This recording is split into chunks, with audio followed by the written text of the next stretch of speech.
the next panel. So my name is Shanna Ghose. I'm from the law firm Hill Dickinson.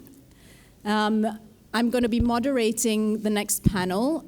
Our topic this morning is navigating global trade and commerce, with a specific focus on regulations, economic and geopolitical issues. It's really a rather broad topic. There's been, I think, some overlap with some of the panels this morning on the regulatory side. But we'll try our best to dissect these topics, and we hope you'll find it useful. So I'll start off with introducing my panel. So to the left of me, I have Rene Pedersen. Rene is the managing director of AP Moller Singapore Private Limited. They own and operate more than 120 container vessels. Rene has significant experience in business development, government relations, in the transport, logistics, and infrastructure sectors, and has worked all over the world. Rene is currently the vice president of the Singapore Shipping Association. Next to Rene, we've got Ashima. Ashima leads the Maritime Safety, Sustainability, and Technical team at BHP. She's responsible for a team of experts who set BHP's global maritime safety standards and who have the technical skill set required to work with 150 vessels on the water at any time. Her team is also responsible for BHP's global decarbonization agenda. Next to Ashima, we've got Emma. Emma is the head of Cetus Maritime's Finance and Treasury division, leading finance initiatives, including M&A. The company owns and controls a fleet of 50 to 60 vessels at any given time, and they focus on minor bulk commodities across global trade routes. Next to Emma, we've got Gunnar. Gunnar is the Chief Financial Officer of Graham Car Carriers, and they manage 22 car carriers. And last but not least, we've got Marco.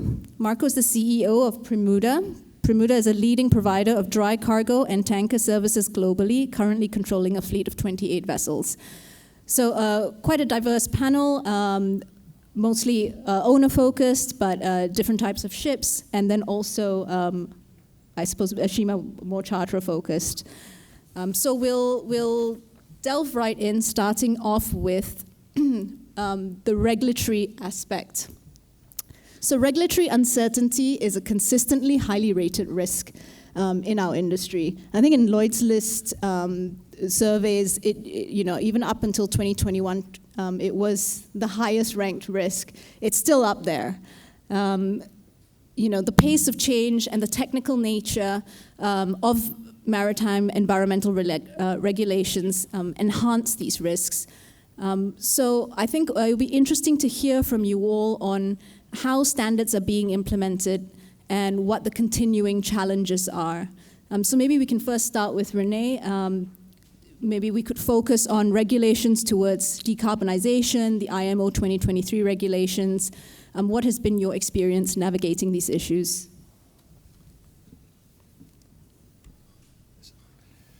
Thank you, Shanna. And thank you to Capital Link for having me here today. It's a rather big subject, and I understand this morning there has also been talked a lot about decarb and alternative fuels, etc.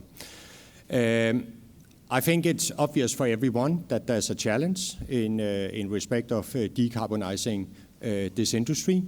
I come from Maersk, and in Maersk we are fully committed to be a part of the solution rather than being a part of the problem. Our ambition is to be fully decarbonized by 2040, and that means that I cannot procrastinate on that challenge. The vessels I order today need to be a part of the solution, not only today, but also in 2040. We have taken delivery of our first green methanol vessels. The first one we took delivery of Q3 last year.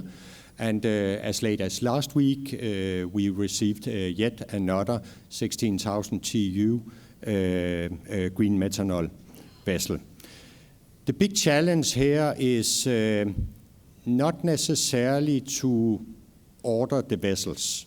We have locked in orders for around 25 methanol vessels, and if you look across the industry, it's more than 150 vessels that are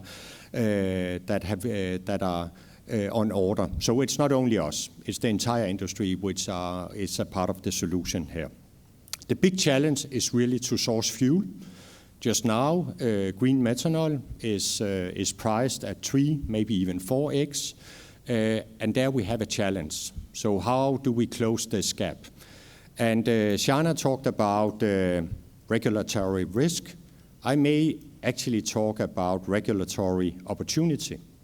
When we turn to IMO, here we have a global body that can regulate our industry and help in closing the gap.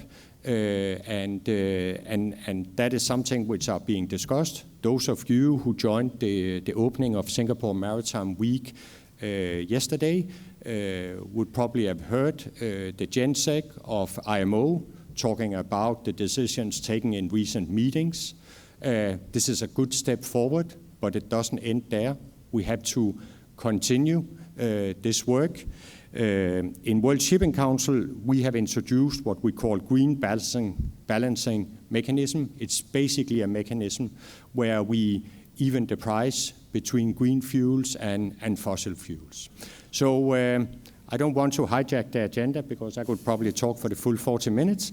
But it's not only about regulatory risk, and especially when you look to IMO, it's also about regulatory opportunity. Thank you. Ashima, you set and push BHP's decarbonization agenda. So how do you approach regulatory issues from your position as charterer? So thanks, Shanna. I think, in my team specifically, we're very interested in regulation from a safety perspective and as well as from a decarbonization perspective. And I think, one thing as an industry that we're grappling with is that the ubiquity of fuel oil as the main source of fuel for shipping, and just based on cost and efficiency, is no longer the case. And that we're moving from a world of, that homogeneous one type of fuel, one type of tank, to a world of many different kinds of options, many different types of fuels. And I think it is important to have regulation as a bit of a baseline that the industry can align on. And I think what happened last year, particularly with the IMO 2023 targets that were set, really helped to establish that baseline and bring the industry onto the same page with regards to these are the things we need to do to hit our 2030 targets, to hit our 2050 targets. So as a charterer, we welcome regulation where it promotes alignment and collaboration across the ecosystem, where multiple parties, be it as charterers, as bunkering companies, as vessel owners, we all work towards the same goal and target. From BHP's perspective, we are the world's largest bulk charterer, so we do feel that we have a responsibility to kind of create that demand. However, we cannot create that demand without the appropriate regulations in place. So where one of our pillars of our decarbonization strategy is to consider alternate fuels, we cannot bring that into our fleet mix unless the right safety frameworks are in place, the crew competency frameworks, the technological readiness is in place. And all of this is facilitated with the right regulation that would be put in place. Right. Thanks very much. Emma, perhaps you could tell us a bit more about your experience in managing regulations such as the CII in the EU emissions trading scheme. In particular, how have these regulations impacted the way you've been able to raise finance? Thanks, Shanna. So for us at Cetus, in our view, it's a question of enforcement rather than implementation. The frameworks in their current iteration, they're there. We're monitoring against them, we're reporting against them, but what's not clear to us as a ship owner and an operator is how these will really be enforced. So if we take CII as an example, we're expected to have ratings, and if we have an E rating, we are supposed to submit a plan by April with actions to improve the rating. But what's unclear to us is how the class will enforce, how they'll enforce this plan and what that will mean for us as an owner. So I think there's still quite a lot of ambiguity there in that space. The same applies to EU ETS. I mean, being very close to it on the ground, we're seeing that owners and operators are still very much figuring out EU ETS, ourselves included. I mean, from a practical perspective, we're seeing that most owners are not even set up to trade EUAs. We're receiving cash settlement in lieu of EUAs. So it just kind of speaks of the lack of readiness across our segment. There's also, as somebody mentioned on a panel earlier today, the cost implication. So there is that sleeping cost of the extra administration, the bookkeeping, that really kind of becomes very heavy for smaller ship owners like we are. Your specific question was around financing. For us, we've not really seen a material impact, given that we undertook a material fleet renewal over the last couple of years. So 75% of our fleet is now considered eco, so financing those vessels was easier and it was cheaper. Mm-hmm. But for those that aren't in the same position, I would expect there would obviously be a significant incremental cost. Thanks, Emma. Gunnar, so has your experience been sort of largely similar? I mean, you would see quite a lot of carriage of EVs. Do you see any sort of regulations from that aspect that affects your company? I think firstly on the CII or the IMO regulations, we're a slightly smaller company than Rene's company, but we have 18 ships on the water. So we've been working very closely with DNV and Emissions Connect to simulate how our vessels are performing and so on, and devising a decarbonization plan for each individual vessel, and working with our charters. We time charter out our vessel as a tonnage provider. So it's a dynamic thing we have to work on continuously. Be interesting to see how the use of biofuels play out, the price of biofuels. Working closely with our customers on this. And of course, the ratings are going to be important to follow, and making plans where necessary. On EV, you mentioned lithium batteries. I mean, there's not much new regulation, but there's been some incidents. So we're working very closely with the charters again on procedures and so forth to make sure that fire safety is the highest standard.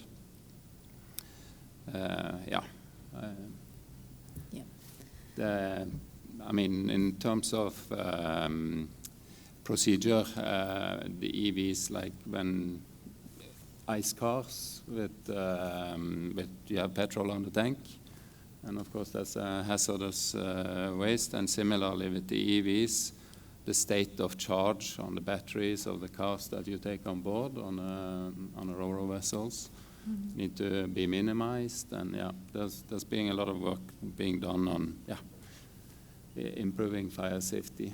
Right. So, but not so much on regulation. Right, I understand. Marco, do you have anything to add? I mean, maybe you can tell us, whether, you've changed, do you see a change in approach to regulations over time so that you can, we're now more proactive than reactive to things that are coming in? Well, thank you very much for asking me this question. Look, I think proactive and reactive, I think we come from a world that seemed to be so far away and was just 10, 15 years ago, but I think it's a totally different chapter. So today, I think you can't be in any field, and especially in shipping, without being proactive. You have a continuous change of regulations, but also of business practices, business trade flows. You have to be very much proactive. Because if you tend to react, you're going to be always to a later response, which is not going to be good for your business. I think that in a lot of things, for example, we're talking about the certificates of the European, the EUTS. it's a very complicated issue because we are dealing with people as tonnage providers, but also as charterers with people that are from different nationalities, different parts of the world, who have no idea, they really have no clue of what's going on in our part of the world. So there is a big phase of explaining why you have to do this. So I think that sometimes this little bit patchwork of regulation is not very conducive to this smooth conduct of your business. Sometimes I think, and probably a lot of people would disagree with me, that probably would be better to have one global directive, and at least everybody knows exactly what it is, and now this applies to Europe, this applies to this applies to that, you know. I think we make it also more complicated than it has to be, but I think that's human nature, so that we tend to make our life more miserable than what we need actually to do. I think this patchwork of regulation has been very, very, very complicated. I don't know, a little bit that's my comment on this. Rene, I'm sure you have something to say about that. No? No bite? No bite from Rene. No bite from Rene. No. Right. Would anybody else like to just jump in there with sort of your approach in these times? You know, how it's changed. It must be quite challenging to react. I mean, there's the pace of change is one thing, and then the complexity is also there. You know, Shanna, the geopolitical issue, I think, is what's fascinating. I think we all come from a world that we saw some things like a given, especially these days are happening things in the Middle East, which have been continuously happening, but today they're, I think, to a new level. You know, and people, but the world has really changed. If 25 years ago you had told me that Iran is a tough position with Western countries, I would say that probably they would block the straits, and then the United States and other Western nations would be their best interest to break up this blockade. But today, at the end of the day, what comes out of the Gulf, it's probably a minimal part to what goes to a lot of Western countries. Well, it probably is more interest of the Indian and the Chinese to keep their route open than no longer the Americans or the Europeans. I think there's been a totally shift. So alliances have been changing, and therefore also paths of trade have been dramatically changing. I think today, you know, some countries have taken enormous importance, and some others have lost a lot of importance. So I think it's a little bit our feeling for we are in this business to see how to adapt to this very fast changing world, because the change is very radical and very fast, you know, I think. So turning to the geopolitics then, so what specifically, so what has been sort of the biggest challenge for you, Marco, then, in the last few years? Well, you know, first of all, you had this issue about Russia, which we don't go to Russia for several reasons. Among them, not even cap business, period. We don't go to Russia because most of our ships are Italian flagged, and so Italy has been a little bit in a tough position with Russia, so we didn't want to have any issues with our crews being blocked there.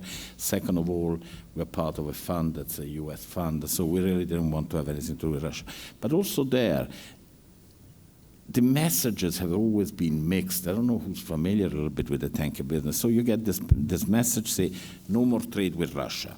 Then comes the next message, no more trade with Russia if the oil is above the cap. Okay. Then you get a call from the Treasury Department of the United States saying, yes, but please try and do the cap business with Russia, because otherwise there's going to be a shortage of oil coming out of Russia and prices are going to go up, and this is not good for inflation. So everybody's trying, you know, you're trying to put really a round peg in a square hole, and it gets very, very complicated because everybody says the story they want, you know. And this, what I told you, has been a constant message. Yes, we want to enforce some sanctions to Russia, but we still need the Russian oil. So please trade with the Russian oil below the cap, which becomes then you have to do all your KYC, which you as a lawyer would appreciate that as a bonanza, who's this, who belongs to that. This ship has done transshipment with that ship. So it's becoming really very, very complicated. I think it used to be a much simpler world, and probably we overcomplicate. It would have been simpler, let's not trade with Russia, but then somebody says, okay, but we still need their oil, otherwise we have running inflation if oil goes up. So, it's very difficult. I mean, I'm sure the rest of you have, other issues as well that perhaps you could talk about that, you've dealt with and how you've dealt with them over the last few years. We'll start with... Yeah, I'll chip in quickly. Yeah. I mean, I guess, geopolitical conflict is definitely live. And what's interesting is in the job that we do, every day we come in, we're reading the news and we're sitting down and saying, what are the controls that we need to put in place to ensure that we are not impacted? With regards to, with the conflict escalating late last year, our, main focus, and this was brought up earlier today, was also around deviation, right? Getting out of the danger zone, avoiding the high-risk areas. But the conflict is escalating to the extent, very interestingly, I was just sitting in a discussion yesterday where we're like, if this escalates, what is the range of the missiles? So we're not just talking about the Middle East now. We're talking about even when you look towards India. And for BHP, a lot of our trade is happening on that, Australia to China route. So we can put controls in place, but it creates a very, very volatile situation to the point that there are very unique trades that one needs to understand what are the controls that are going to be necessary, because the crisis can escalate in many different ways. And then it, of course, has a commercial impact as well, and how that commercial impact is shared between charterer, vessel owner, the customer as well. Volatile, interesting, and something that we navigate on a daily basis. Yeah, I think we are all facing the same complexity here. We have geopolitics has changed. It impacts trade flows. We start to see that nations are trading in a different way. We also see when we go to our clients, our customers, that they are rewiring their global supply chains. Try not to be too dependent on one geography, but diversify their sourcing. We see a security disruption. We see it directly in the Black Sea, in the Red Sea. Actually, we saw an MSC vessel being stopped by a foreign government, by Iran, a few days back. It's something new. It's not something we normally see in our industry. Then we have disruption from climate change, and it's not just something happening 60 or 80 years from now. This year, or last year, we experienced that the water levels in the Panama Canal was very low. That impacted our industry and many other, or our segment and other segments directly. So I think there's a lot to manage as a transport and logistics and shipping company these days. But I think we should also remember that if you look back, for those of you who have been for many years in the industry, we have always had disruptions. We always had incidents, but there's no doubt. Just now, it seems that it's adding up somehow. And of course, what we find especially concerning is that this deteriorating political ability to solve conflicts peacefully, that's of course a huge concern. Thanks. On this subject, I'm sorry if I'm, but it goes through everything, I'm noticing. Also on the debate about future fuels, I think there is a lack of simplicity, and there is also a lack of realism among people. So everybody now is saying we have 2050 zero emission, but then nobody says that with a clear plan. So we're talking about 2050, and there is not even an agreement in the world about what's going to be the future fuel of the world. And then is it the whole process of that fuel a green process? Because honestly, I totally disagree of saying let's change to methanol when you use coal probably to produce electricity. You know, there's a lot of non-correct assumption in the whole thing.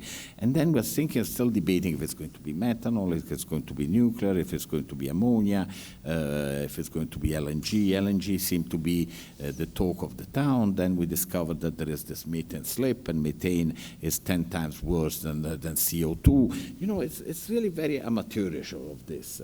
And we're just dabbling around, forgetting that the industry that we represent, it is what everybody transporting what everybody needs. I think 95% of all the objects we have, that we touch during the day, at one point or another have been on board of a ship. So we're all dabbling with something that is so key and so important, forgetting also that the cost is important, because I say we increase the cost because we're going to move to another fuel. But increased cost is going to mean that it has a certain inflation impact. And inflation impact is going to mean that certain governments won't be able to lower interest rates in a moment where everybody's screaming around the world that interest rates have to go down. So it is everything connected. But we forget really to connect the dots, and we make everything much more complicated. I think we should be more realistic, you know. For example, on the fuels, how can you think about converting to alternative fuels smaller ships like Handys that go in probably 2,000 ports in the world, and in each of those ports you should have a methanol reservoir, an ammonia reservoir, an LNG reservoir. The logistics of these things are enormous, and people really discount them, you know. So this is what's going to happen. And then we find ourselves dabbling in the dark, and we're doing damages to what we need in the world, because we need ships every day to carry the things that we need. Look during COVID, what happened, you know. So I think there is a lot of unrealism and lack of accepting things for what they are, I think, a little bit. Yeah. I mean, but I'm very politically incorrect saying this, but you know, I have white hair and I can afford it, so you know. No, but the interconnectedness of everything now cannot be understated. I completely agree. If I may, I fully agree. It's complicated to green our industry, but not doing it, not doing an effort, not leaning out and into the problem, that's not a solution.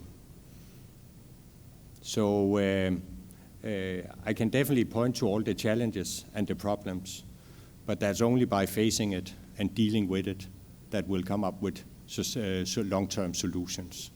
And I think we cannot afford that our industry are looked at as someone who is not a part of the solution. This industry has been around for several hundred years in the form and the shape we know it today. We have always been a part of the solution. You look to COVID, we were a part of the solution. We've been going from sail to steam to fossil fuels, and we can also move on to green fuels.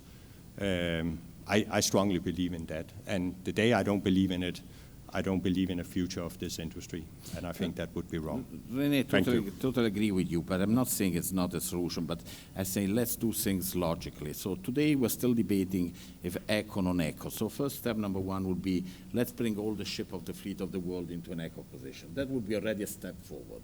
Then from there we can start moving forward. Here you have ships that are 25 years old, still running around the planet, and then we're thinking on the other hand of other countries implementing ammonia or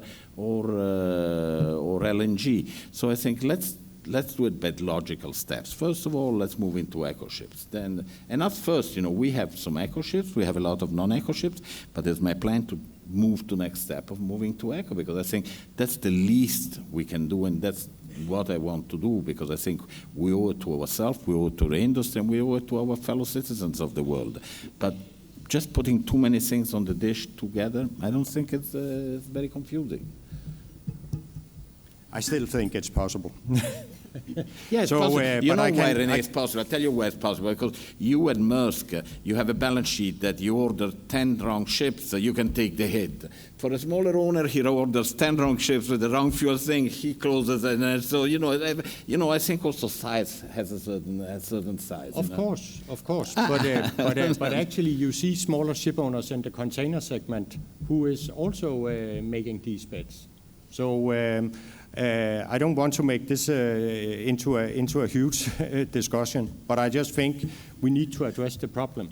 And just addressing the challenges and the issues or talking about them, it's not enough. We need to be a part of the solution. And I think we owe this to our industry and to the rest of the world.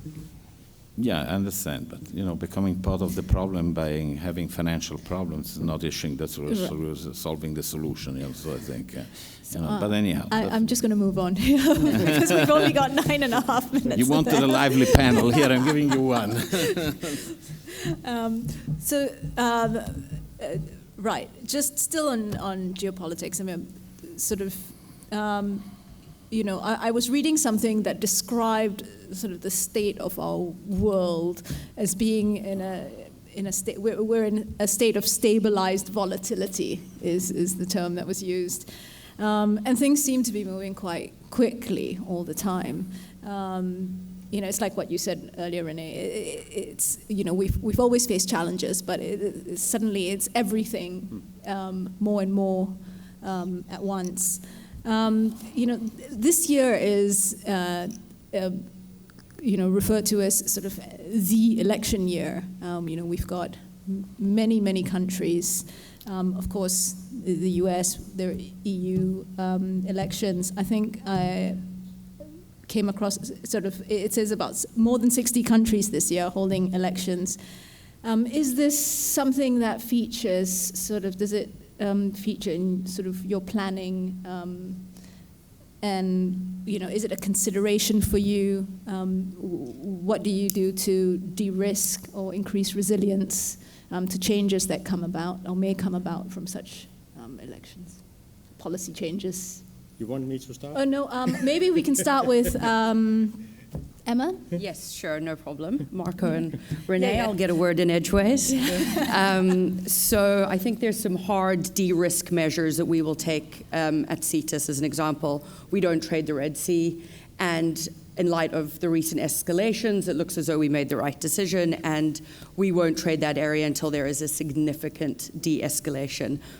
But then there's the kind of increased resilience measures that we've taken, and those aren't necessarily in terms of hard lines, but they are kind of longer, more strategic actions. We've strengthened our balance sheet, we've significantly reduced our LTVs, we've reduced our cash break even, so that means we are resilient to certain geopolitical or economic events that may crop up on the future, certainly from a financial perspective, as Marco said. Being a smaller scale ship owner while a strong balance sheet, not the size of Maersk's, to fall back on should we face another protracted downturn. I also think, given our segment, or my sub-segment, which is handy size, and our focus on minor bulks, we have a little bit of inherent resilience as well.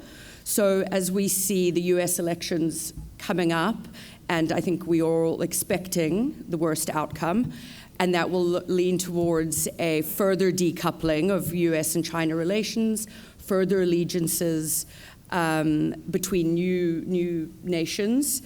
Minor bulks in many ways is kind of insulated to that kind of thing because it allows us such optionality. Trade routes will change. Minor bulks make up 40% of dry bulk trade, so we have space to play around there rather than the bigger, say, Cape-sized vessels. So I think it's a mix of the three: your inherent resilience, your focused resilience, and then obviously your focused de-risk measures. Gunnar? No, I think similar answer from me. I mean, we have our company. We have fixed out our vessels on long contracts. So we have fixed out our fleet on a relatively long duration. So build a strong balance sheet, and But on the geopolitical, or I don't know if you can consider it geopolitical, but like there's a little bit more tension between Europe and China on a lot of EV exports from China to Europe. So there's quite a lot of talk about that now. Again, we are not so exposed on that, given that we have fixed out our fleet long term. And we think maybe that is a little bit overblown. I mean, German car manufacturers have a substantial profit, substantial part of their profits from operations in China, and Chinese car manufacturers have a huge cost advantage over European manufacturers. So we think that trend is something that will remain. Car sales pre-COVID, sales are just recovering now to pre-COVID level, but exports out of the Far East, which is really what is driving the demand for seaborne transportation of cars, is up 50%, around about 50% compared to pre-COVID. So we believe these European tensions are not. But then, of course, as we have covered, there's a lot of other things going on in the world. Yeah. Red Sea, increasing tensions now. Rene mentioned this MSC vessel, which is a totally new area, a trade lane. So, of course, that's very concerning. And with potentially Donald Trump in the White House again, I mean, who knows what can happen. So, right. Yeah. Okay, so we only have very little time left. I'll just ask one final question. What's on your radar going forward? Maybe we want to start with Ashima? Sure. I think, looking ahead, for us, the two things that we'll see in the maritime industry. So we do see that there is a really low order book. Shipbuilding capacity is really at an all-time low. It's 40% down versus a decade ago. And with the order book so constrained and tonnage demand increasing over the next decade, we do think that this could place upward pressure on freight rates. And we're constantly assessing on what that means for our business, as it will involve strong price risk management to manage that volatility that comes. On a second note, given that I do look at decarbonization in the shipping space at BHP, we do think that what could really be a potential disruptor, and to Marco's point on the regulations being quite fragmented, if there is a push for a global carbon pricing mechanism, this could really motivate and usher in financing of shipbuilding that is geared towards zero and low emissions and could really transform the shipping industry. So, we're actively looking. IMO first steps taken over the last year, but, we would be a proponent of, a carbon pricing mechanism that works globally. Yeah. Anyone else? I'm happy to repeat again. I think what is on our radar is trade patterns, security situation, and climate change. That is on the top of our agenda. And then just on a final comment, and I alluded to it early on, this industry has been around for a long while. The company I work with was established in 1904. We have experienced 2 world wars, and I don't know how many conflicts around the world. We are, as an industry, a part of the solution. We are not a part of the problem. So I think if I can end on that happy note, thank you. All right. We've still got 1 minute left. Last word of. Go on. Please, everybody, just do not stop at reading the news for what it is. There is always more behind it than what you read. You look at some statistics and everybody says it's so happy. I was looking at something the other day that China, inevitably, it is the fastest growing market for electric cars. Then you see this graph, this chart going up. Oh, great. So China is converting to electric cars. Then you overlap to that the electric production of China through coal plants. It's the equivalent graph trend going up on a parallel side. So, you know, okay, we have a lot of electric cars, but then we're producing electricity by burning coal. Is that a solution? So let's not stop to the first thing. I'm asking everybody, let's dig deeper into the problems. Let's not be superficial and take what we get fed every day. Right. I think we'll end there. So I'd like to thank the panel very much for all your insight, and the audience for listening. And we hope you've had some good takeaways from that.